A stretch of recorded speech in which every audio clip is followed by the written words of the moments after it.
guys, how's it going? Today I want to talk a little bit about how to gain trust through massage and how to also lose trust through massage, because you can do both. All right, so let's talk a little bit about gaining trust. The best way to gain trust through massage is to listen to the horse, but not just listen. There's the next step, which is adapting and changing what you're doing, or at least acknowledging and then trying something else in order to get them to be more comfortable. Okay? So when you're massaging a horse, you might find that you've come across an area that they don't like you massaging. Now, what does that look like? It looks different for every horse. Okay, you have extroverted horses and introverted horses. So the extroverted horses are going to act like, oh my gosh, don't touch there, I hate that, that's horrible. Okay, they're going to be dramatic about it. Tail swishing, throwing their head up, ears back, giving you nasty looks. Okay, for the most part. The extroverted horses will tell you exactly how it is and that it's horrible. Okay, they'll move away, they'll want to leave. Okay, so whenever they do that, to gain trust, you're going to acknowledge it. And this really goes back to a principle of horses are the masters of intention. Okay, they know if you care or not. They know. They know the tone of your voice. They know if you're mocking them. And trust me, they know if you're mocking them. Okay? They understand whether you're trying to help them or not. Now, sometimes that takes a little bit of time to... whoops! He lost a can out of the back of his truck.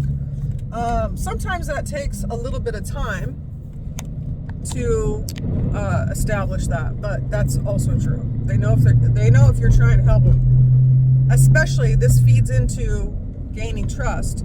If you acknowledge that they are having a hard time with something, and then you adapt to it. Okay, so if you've come across a part of their body that they don't like and their tail swish, well, let's again talk about. So we talked about extroverted horses, introverted horses. They're harder to read. You have to pay more attention. So introverted horses, when you've come across a part of their body they don't want massaged, they hold their breath. They slightly raise their head. They turn an eye on you. One eye on you. They'll put an ear back. They'll flare a nostril. Okay? That's it. They don't do the really loud, unless they're in a lot of pain. Okay, they don't do the really loud extroverted stuff like swishing their tail and turning around biting. Some of them will bite at you if they've been in pain for a long time. But the stoic horses will generally go internal, okay, when they are worried about a spot that you're on. Okay, so when a horse holds their breath, what I'm going to do is acknowledge that they're holding their breath. And all I do is I say, you hold your breath. I just say it. I just say it. There's nothing I can do about them holding their breath. But I might back off with what I'm doing.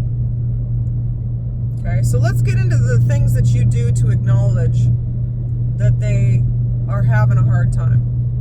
Okay, so you're going to have to base it off of whatever cue your horse gives you that they don't like what you're doing.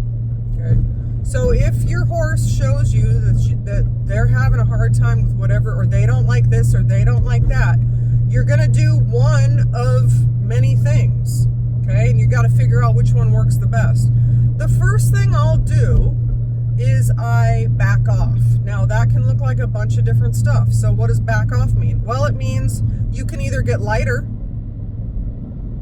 Okay, you can get lighter with whatever you're doing. So if you went in a little hot, that's what I call it. If you were rubbing a little hard, little fast, rub a little lighter and a little bit slower. Okay, so back off. Okay, you can completely change your stroke. Okay? You can completely change your stroke.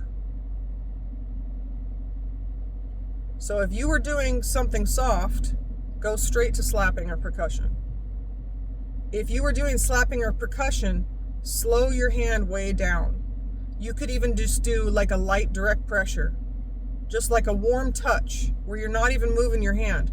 If your horse is very sensitive or in a lot of pain, the two things that are going to work the best for you are going to be not even moving your hand and just placing it on them, or slapping, which sounds incorrect, but I promise you, slapping helps them a lot of the time when they're defensive in an area.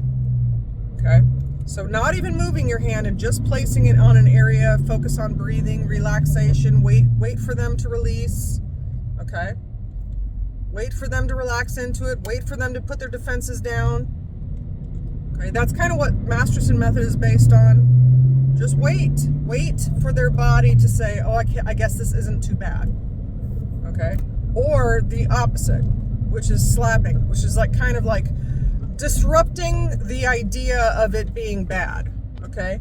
Rubbing and scratching, if the area is already irritated, can be very stressful for a horse that is in pain. Okay? Because they don't know how deep you're going to go. They don't know how hard you're going to, do the friction, all that stuff. So they get a little defensive, and that's when if you notice that they hold their breath, you have to back off. Or if you notice they're swishing their tail and they're escalating, you have to back off. Immediately change your stroke. Those are the two options that build trust. Another thing that builds trust is giving them breaks. One, because it lets their body kind of feel stuff without you being in their space, if you know what I mean. And then another thing is if they go to itch somewhere on their body while you're working on them, go and itch it with them. It's really cool, because what that does is it tells them that you're paying attention to what they're doing, right? They're always supposed to be paying attention to what we're doing, right?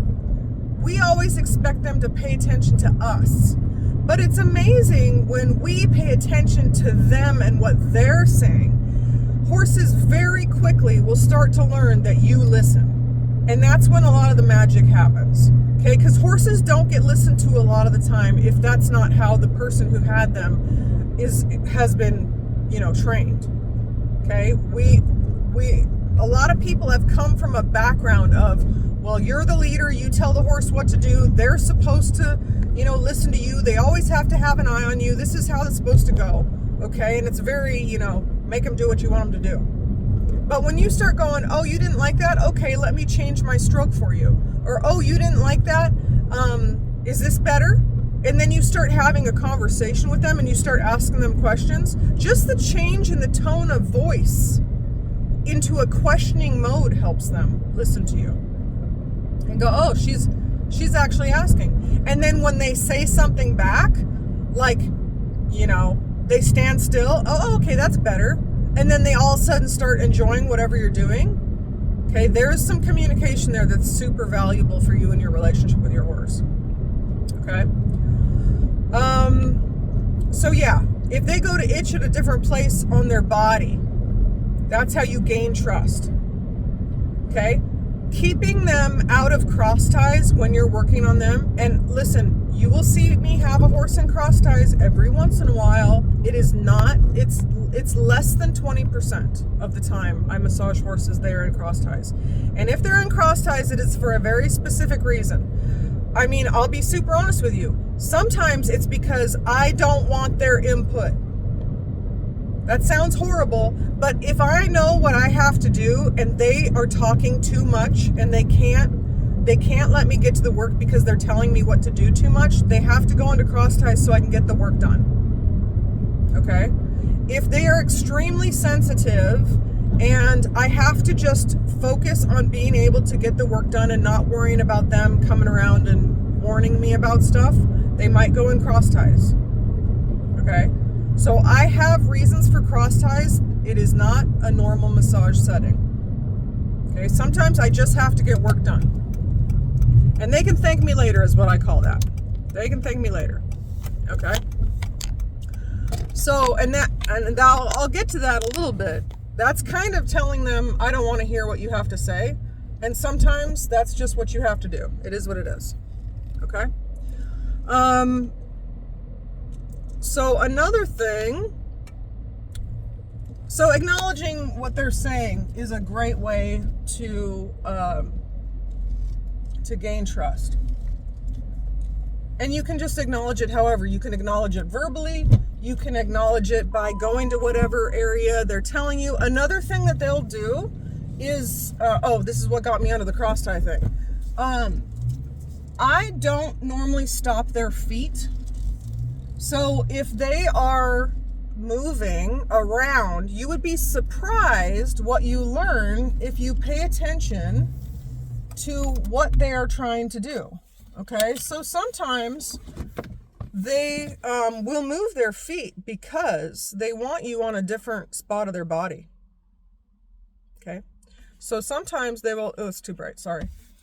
Sometimes when you're working on, let's say you're working on their mid-back, okay, and they take, I call it the slow creep. This is how you know if they want it somewhere else or if they don't want it where you're at, okay? Slow creep. If you're working on their mid-back and they slowly creep forward just a little bit, we have a tendency as horse owners to stop them because we're working on that spot and they're not supposed to be walking off when we're doing stuff with them, right? But this is massage. It's a little different, okay? So if they do a slow creep forward, that means they want you on a different spot. They want you on a different spot. They want you on the spot that you're close, but no cigar, okay? And they're going to slowly creep and put you onto the spot that they want you on. Let them do that. Let them do that. Why? Because it shows them you're listening. And then and then what happens is they stop when you hit the spot that they want you on. And then you go, oh, is that where you wanted it? Spend a minute rubbing them where they want to be rubbed. Rub it. Scratch it. Make them feel good. Let them love it. Massage is great, you guys. They should love every second of it. Okay? So that's the slow creep. That's how you know that they wanted you on a different spot. Okay? How to know that they don't want you on a spot. It's not a slow creep. It's a fast, I want out of here. Okay, so again, let's say, and then also when you're creeping up to a spot they don't want you on, they do something funny too. So if you're working mid-back and they go, zoop, and they step out from the side of you, they don't want you on that spot. Okay, so if it's fast and they want you, they slid your hand off where they're at, they don't want you on that spot. So what that tells you is that's tension. That's where they have some either pain, soreness, tension. They're not quite comfortable with you being on that spot, okay? So how do you gain trust? Back off. We're not going to ignore these areas of tension. We're not going to ignore these areas of pain. We are there to help them feel better. So we're going to say, oh, is that sore? Okay, well, let me fix it. I got you, buddy. You guys will hear me say that in massages so much. I got you, buddy. I got you. I got you. I'm right here. Let's go through it together. Okay? So go back to that spot and ask them, is this sore? And back off. So either lighten your stroke, slow down, or change your stroke. Okay? Find something they can handle. All right? That's going to gain a lot of trust. And then when they release tension in that area, back off and give them a break. That is the best thing that you can do for them. Okay? Acknowledge that they have tension in a spot. Back off, change your stroke, or slow down. Get a release of some form, and then give them a break. That's a fantastic sequence right there. That will gain trust every single time it's done. Every time. Okay? What else? Let's talk a little bit about losing trust. losing trust is probably as easy. Okay. Not acknowledging what they're saying. I was just watching a video of a trainer. It's so funny, because I'm so used to my group. My group is so good at seeing horses release that anytime we see a horse release, as a collective, we kind of go, "Yay! Woo! Look at that! Look the release!" It's so funny. So then when I watch videos of other people that aren't the massage, that aren't massage people, and I see a release and they have no reaction to it at all, I go, you missed it.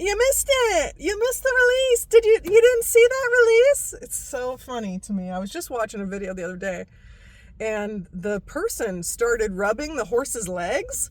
And instantly the horse started yawning. And they yawned like 6 times. And the person rubbing the legs did not catch it at all. And they are, they're a well-known horse trainer. And I was like, oh my gosh, you didn't even notice that horse needed that and loved it and released a ton of tension. So anyways, that was just a side note. But yeah, I don't remember what I was talking about. Losing trust is kind of the opposite, okay, of gaining trust. So do everything the opposite. If the horse tells you, like if the horse goes to walk off and you shut him down and don't, like I always want to know where are you walking to? Where are you going? What are you doing? Okay. So I let them walk. Sometimes they just need to take a lap. Okay, you've made them feel funny. That's just the way I say it. You've released tension, you've released endorphins, you've done something, you've made them feel funny. They need to take a lap, and then they come up and they line right back up in front of you. Okay? But if you're shutting the horse down all the time, don't walk, don't walk, don't walk, don't walk, don't move, don't move, don't move. Okay? You're telling them, just be quiet. I'm working. Okay? So you're gonna lose trust. They're not gonna trust that you're listening because you're not listening. Okay. Continuing on in the same stroke when they're telling you they don't like it. That will set you up for a crappy massage every time. Okay. And I do want to make a little side note. When you're learning massage, it's like there is this period of time where you're learning and you can only learn so much material at one time. So as you go through my online clinic, you're trying to learn where you're massaging, how you're massaging, and the different strokes, right? That's a lot of material. And you're also supposed to pay attention to every single little tiny thing the horse does. Okay? Impossible. It's too hard. It's too hard. So there is a process where you have to learn the strokes and you have to learn the spots that you're massaging. And then as you get that down, you have to start paying more attention to what the horse is saying. And then there's like this free form massage that you're going to do. Okay. Massage should never look the same for every horse because every horse needs something different. So you do have to learn the massage strokes first. You need to learn the areas to massage and how to massage it. But then you have to start paying a lot of attention to the horse and adjusting. And that's where the tricky part comes in. That's where you have to just massage a lot of horses. Okay, I always say you're no good until you massaged 100 horses. Because you have to adapt to every horse. You have to know how to adapt to every horse. And it's not easy. Okay, so don't feel bad if you're struggling with that. That's kind of why I do all these things. Okay. So yeah, putting them in cross ties, you'll lose trust there because you're not letting them speak. Not letting them walk, you're going to lose trust. Okay. Continuing on with the same stroke after they've told you they don't like it, you're going to lose trust. Like any form of punishment during massage, you're going to lose trust. The only time there's 2 ways for horses to get in trouble when they're with me. One, if I hear your teeth open, you're going to get in trouble. You can tell me a lot of things. You can come around and warn me multiple, I listen to the smallest cues. So under no circumstances does a horse ever need to bite me, because I'm listening to every cue before that bite comes. So if a horse is used to biting at people, and it's so interesting to me how many owners like have a horse that they're just used to them biting at them. Your horse should not bite at you. it's very strange. So when I notice that an owner has a horse that they let bite at them, not that they're letting them, but they let them bite at them. Like, they don't fix that behavior or figure out what that behavior's from. I'm very on edge, and very quickly they learn from me that you are not going to do that to me. And it's funny, it'll take like one karate chop to the face and they won't ever do it again. So that tells me that owner is not addressing that issue. Okay, I'm going to address it because I'm not going to get bit. But then also, I'm very fair with horses. So that's another reason they don't have that issue with me. Because I listen. So they're biting at their owner because the owner doesn't listen, or they don't change what they're doing. And the biting has become part of the routine because they keep doing something that's annoying them. And so they're going to bite at them to make them stop, and they don't listen. So it just becomes this tug of war. I don't do that game. That's a horrible game. I don't even want to play it. Okay. So horses don't need to bite at me because I'm going to adjust what I'm doing to make sure that they're comfortable. Massage is great. There should be no biting involved. The other thing I don't allow, and this is, again, kind of goes back to the owner, is you're not going to step into me. Okay, you're not going to swing around and push me around. That's not going to happen. So sometimes they'll get a pointy little thumb to their rib cage or to their shoulder or whatever they're doing. And that is also another thing that they very quickly in one session will learn is not acceptable, and I don't tolerate it. So it's interesting. And then they'll go back to their owner and just push their owner all over the place. Okay, so another thing about that I want you to be clear about, I'm not mad when those things happen. It's just a reaction. Okay. I'm not like, I can't believe they just bit at me, or I can't believe they just shoulder checked me, and that I just go, oh no, I don't do that. You're not going to do that to me. Bum, bum, bum, bum. Okay. So that's communication right there, to be honest with you. That's how you gain trust right there. Because we both acknowledged each other there. Like, you're not going to do that, and I'm not going to get mad and try to retaliate against you. Okay, and then another way is to lose trust is to, and I kind of talked about this, is to just keep doing something that they don't like. Okay, so changing what you're doing is super, super important. If you don't change what you're doing, and they're struggling, you lose trust. If you do change what you're doing and they're struggling when they're struggling, you gain trust. It's that easy. Okay. So I hope that makes sense. More rambles from Erin. Ramble on. But this has become, to be super honest with you, this is why I don't know how to say it, as good as I am. Sorry. It's why people call me, because I've had calls, and I've already told this story, I'm sure. People have called me and asked if I charge danger pay. I have a horse that is going to probably try to kick you. Do you charge danger pay? No, I don't need danger pay, because your horse is not going to try to kick me. Because I'm not going to let it go there. Why would I? The horse, generally, unless they're young, if they're young or in extreme pain, they will not kick at you unless they give you multiple cues beforehand. Okay. So younger horses do not regulate their emotions as well.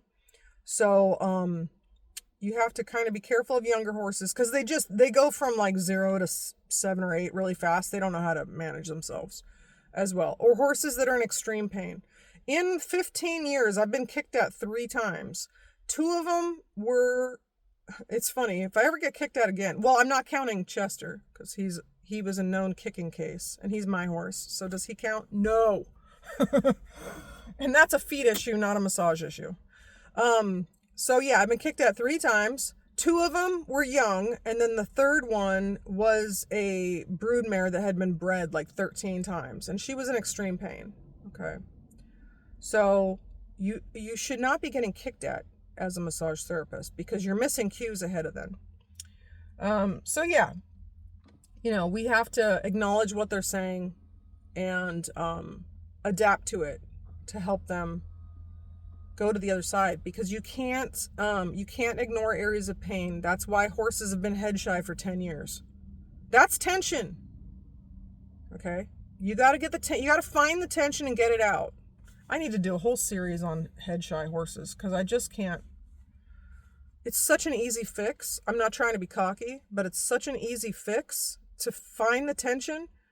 People always, anyways, that's a whole nother thing. I'm going to go off on it.